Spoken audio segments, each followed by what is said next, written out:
The final chapter approaches. 5 seasons of interdimensional horror, government conspiracies, and children forced to become soldiers converge into one last battle. But within the chaos of the season 5 trailer lies a darker story, one told through symbols, callbacks, and details hidden in plain sight. These aren't just Easter eggs, they're warnings, clues to how this ends and what it costs. The Upside Down remains frozen on November 6th, 1983, the exact night the gate first opened. Time stopped there. Turn back time itself.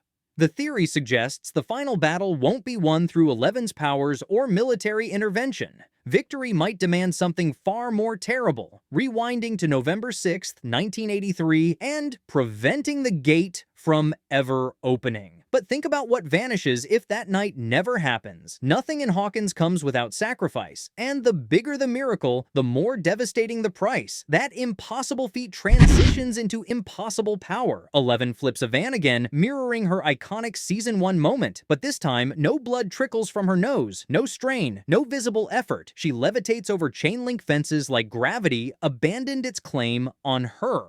The sky ripples when she flexes her abilities, reality itself bending like water disturbed by something massive moving beneath the surface. This isn't the girl who struggled to flip a single van. This is ascension.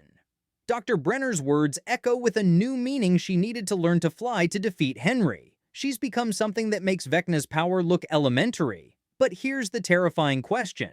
If she's this powerful, why does the trailer still feel so desperate? What kind of threat requires power like this? While Eleven evolves into a living weapon, Dustin carries forward a dead man's legacy. He wears Eddie's Hellfire Club shirt throughout every scene in the trailer. Not once as a memorial gesture, constantly, in every frame. That black shirt with its red demon has become his armor. Eddie's tombstone bears the cruel message, "Burn in hell," spray-painted by people who still believe the lies, who still think that kind, brave young man was responsible for Vecna's murders. But Dustin refuses to let his friend's memory be desecrated. The Hellfire Club was always about fighting evil, even when it was just pretend dragons in basements. Eddie taught them that heroes don't need superpowers, just courage to stand when everyone else runs. Now Dustin fights actual monsters while wearing Eddie's identity like a shield. Some bonds transcend death. Some fights are worth finishing even when the original warrior has fallen. There's something profoundly heartbreaking about this quiet defiance against a world that never understood his friend.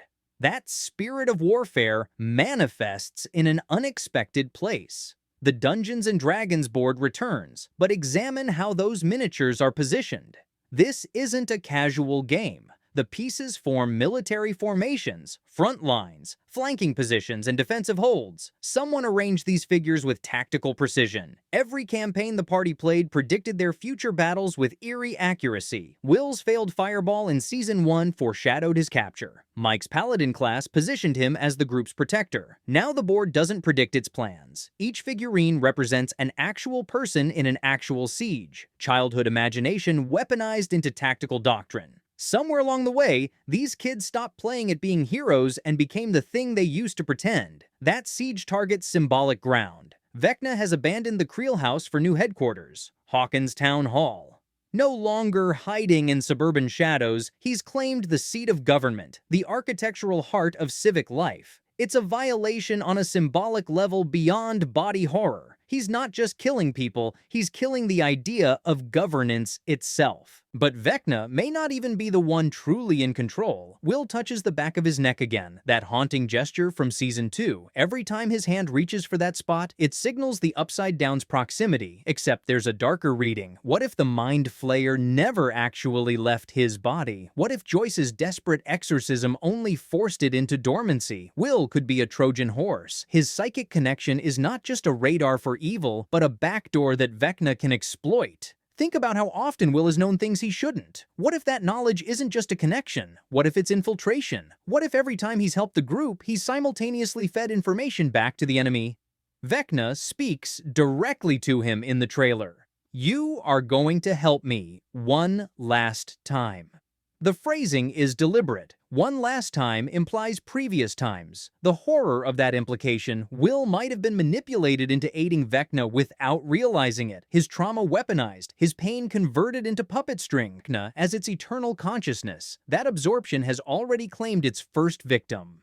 Max remains in her hospital bed, unconscious for months. Lucas sits beside her with a radio, likely still playing Kate Bush, still believing music can pierce the darkness that swallowed her. But where is Max's consciousness? Vecna stated, he got what he needed from her before 11 revived her heart. Her body survived broken, twisted, but technically alive. But what about her mind? The theory is almost too cruel. She's trapped in Vecna's mindscape, that red, pulsing hell dimension where his victims relive their worst moments forever. Max might be there now, reliving her guilt over Billy's death while her body breathes in a hospital bed and Lucas reads to an empty shell. She's a philosophical nightmare, technically alive but functionally absent, her soul held hostage in a psychic prison. The finale's title hints at retrieval, but the cost seems unbearable. The right side up, a perfect inversion of Season 1's The Upside Down. To create a right side up, they'd need to flip reality entirely. Erase the gate from November 6th, 1983. Restore the world to before Will vanished, before Elle opened the first doorway, before any of this began. But if the gate never opens, Mike and Elle never meet in those dark woods. The party never forms in its complete shape. Every friendship forged in fire, every sacrifice made in darkness, every moment that defined them all of it vanishes like it never existed. To save Hawkins, they must erase themselves from it. To rescue Max, they must sacrifice every memory, every bond, every piece of growth earned through suffering.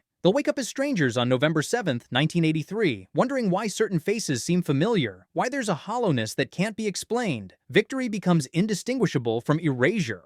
Before that impossible choice, they must face what's manifesting above Hawkins. That massive red rift tearing through reality isn't a portal. Freeze that frame and study the structure. It branches like a brainstem, with neural pathways spreading in precise biological patterns. The tendrils mirror nervous system architecture. The cloud patterns above form shapes disturbingly similar to brain lobes. The Upside Down isn't invading through this rift. It's building a body. A nervous system for something that shouldn't exist. Vecna's endgame isn't conquest, it's apotheosis. He's merging his consciousness with the planet itself, transforming Earth into one vast living organism with himself as its eternal, unkillable mind. That rift is a brainstem connecting Vecna's consciousness to a planetary body. The vines are nervous tissue, the spores are thoughts. Humanity wouldn't be destroyed, it would be absorbed. Assimilated into a world that breathes and thinks and hungers as Vecna does. Every person is converted into a cell in a body controlled by a singular will. Earth becomes a shell that Vecna wears. The trailer doesn't promise victory. It promises confrontation with something that defies conventional defeat, an enemy that's become the battlefield itself. How does anyone fight something that's merged with reality? How does anyone kill what's become the ground beneath their feet and the sky above their heads? Every detail connects. Temporal paradoxes to evolved powers to tactical warfare, to compromised heroes, to organic technology, to reality-breaking sacrifices. The Duffer Brothers aren't just concluding a story, they're asking what price redemption demands when evil has woven itself into existence itself. And somewhere in that chaos, a group of kids who started by playing pretend heroes in Mike's basement must become real ones. They must face the reality that the win condition might require erasing the game board entirely. That saving everything might mean losing everything that matters. That is the only way to end the nightmare, is to make it so the dream never happened at all. 5 seasons built toward this moment, and the trailer suggests the ending won't be about who wins, it'll be about what winning costs, and whether that price can ever be justified.